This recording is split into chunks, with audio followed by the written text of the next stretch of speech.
मुरैना में चंबल के युवाओं को रोजगार देने और किसानों की आर्थिक उन्नति के लिए स्थापित की गई कैलारस सहकारी शुगर मिल ने कुछ हजार रुपयों की कमी के कारण दम तोड़ दिया था।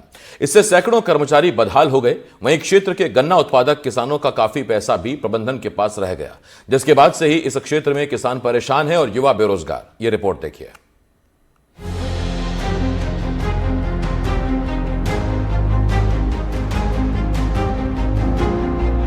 चंबल के बीहड़ में डकैती और संघर्ष की समस्या से क्षेत्र को निजात दिलाने के लिए, युवाओं को रोजगार देने के लिए 1965 में कैलारस में सहकारी शक्कर कारखाने की आधारशिला रखी गई थी।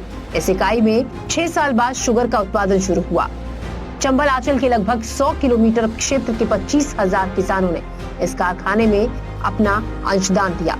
उस वक्त इस फैक्ट्री ने किसानों से लेकर युवाओं की जिंदगी में मिठास पैदा कर दी, लेकिन आर्थिक तंगी के चलते फैक्ट्री बंद हो गई। नुकसान तो सर काफी हो रहा है। 10 बीघा में गन्ना करते थे कम से कम, और पूरे ऑल ओवर परिवार में मिला के 100 बीघा के समथिंग गन्ना होता था सर। नुकसान तो सर काफी है। आज की डेट में अगर गन्ना देखा जाए तो 70-80 हज़ार का होगा। गन्ना साहब हम बहुत पहले काफ़ी गन्ना करते थे, उससे काफ़ी हमें लाभ था। और अब ये फैक्ट्री बंद हो जाने के कारण हमें जो है कतई कोई फसल नहीं कर पा रहे हैं। गन्ने से इतना फ़ायदा था कि हम एक बार बो देते तो 3-4 बार उसको काटते और काफ़ी महंगी दर पे जाता था। इसीलिए वो जो है अब बंद हो गई, तो अब गन्ना कहाँ बेचें। अब ये फैक्ट्री नहीं है साहब। हाँ, और ये मवेशी ज़्यादा है, इसलिए रखवाई की व्यवस्था नहीं हो पाती है। तो पहले गन्ना कितने जमीन में करते थे और क्या लाभ होता था? 5-6 बीघा में करते लगातार। तो फिर कितना लाभ होता था? लाभ हो तो बढ़िया साहब। रामगोपाल जाटव मेरा नाम है, निराला में रहता हूँ। और गन्ना बिना हम परेशान हैं कि चारे से परेशान, खाने दाने से परेशान। गन्ना महंगा जाता है तो उसको बेच के हम पेट गुजारा कर लेते। अब गन्ना हो नहीं रहा है तो हमारा पेट गुजारा हो नहीं रहा है, और हमारे वहाँ गन्ना होना जरूरी है। माँ जब मैं कर ले 40 बीघा जमीन में अपने आतन थे। कितना लाभ होता था?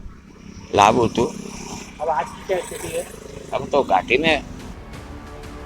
कारखाने से जुड़े लोग दबी जुबान में कहते हैं 10,000 रुपए की एक ट्रॉली लकड़ी उपलब्ध नहीं होने के कारण बॉयलर में स्टीम नहीं बन पाई, जिससे लाखों रुपए का कीमती रस और सीरा नालियों में बहाना पड़ा। तभी से फैक्ट्री बंद पड़ी है। कई बार राजनीतिक दलों ने इस फैक्ट्री को शुरू कराने का वादा किया, लेकिन तब से आज तक लोग फैक्ट्री को कबाड़ में बदलते हुए ही देख रहे हैं। ये 1965 में इस कारखाने की आधारशिला इसलिए रखी गई थी कि डकैत प्रभावित क्षेत्र था।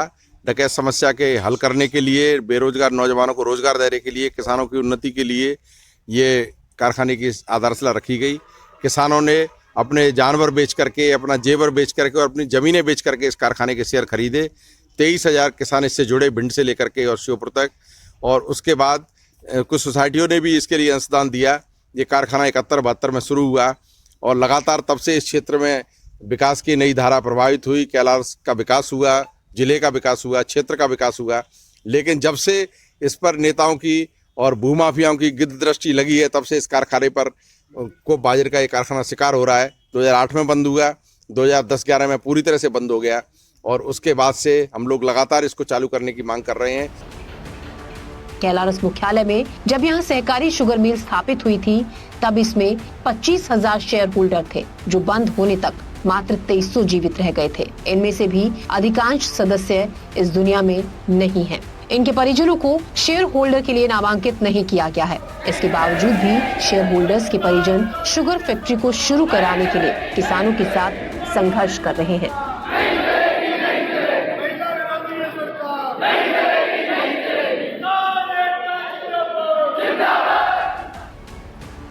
शुगर फैक्ट्री जब शुरू हुई थी, तब 1100 लोगों को प्रत्यक्ष रूप से रोजगार मिला था।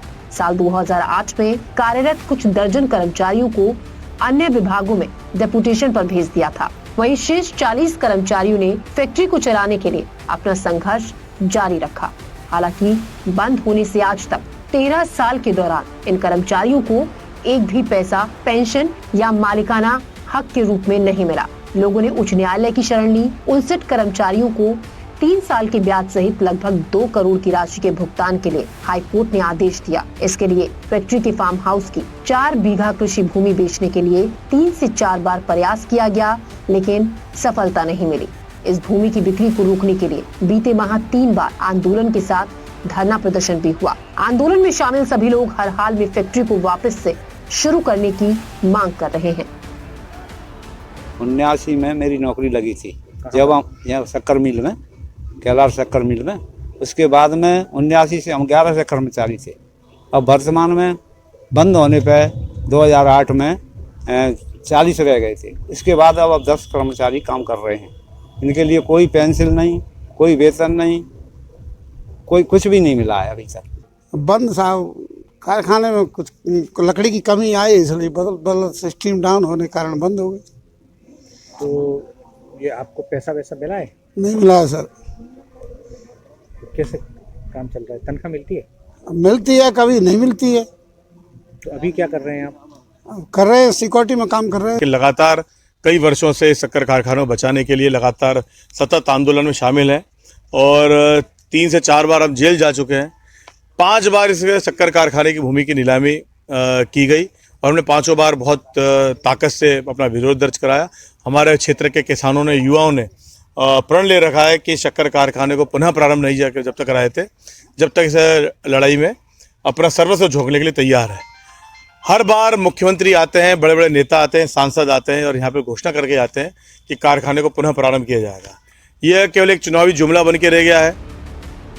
केंद्रीय सहकारिता मंत्री अमित शाह ने इस संबंध में विस्तृत प्रतिवेदन के लिए मध्य प्रदेश सरकार को निर्देशित किया है। वहीं शासन ने गन्ना विकास की गति को बढ़ाने के लिए कृषि विभाग को कहा है। मुरैना में 5 फैक्ट्रियां खुलेंगी, मध्य प्रदेश में 200 खुलेंगी। सरकार के पास योजना है सरकार के पास। ये अमित शाह जी के यहाँ से लेटर आया है चीफ सेक्रेटरी को, उसमें यही स्कीम है। मैं आपको दे रहा हूँ, उसकी कॉपी भी आपको दे रहा हूँ। नहीं, मध्य प्रदेश सरकार के पास मध्य प्रदेश सरकार के पास लेटर आया चीफ सेक्रेटरी के पास, और अभी स्टेट गवर्नमेंट एग्रीकल्चर डिपार्टमेंट उस पर काम भी कर रहा है। अभी एग्रीकल्चर डिपार्टमेंट ने मुरैना में गन्ना विकास के लिए ऑर्डर कर दिए। गन्ना विकास की स्कीम मुरैना के डिप्टी डायरेक्टर के पास ऑर्डर आ गया। अंचल के व्यवसायी, किसान और फैक्ट्री से जुड़े लोग इस मिल को हर हाल में शुरू करने के लिए प्रयास कर रहे हैं। इसके लिए स्थानीय लोगों ने कंपनी का निर्माण कर प्रशासन से शासन और सरकार को फैक्ट्री के संचालन का प्रस्ताव प्रस्तुत किया है।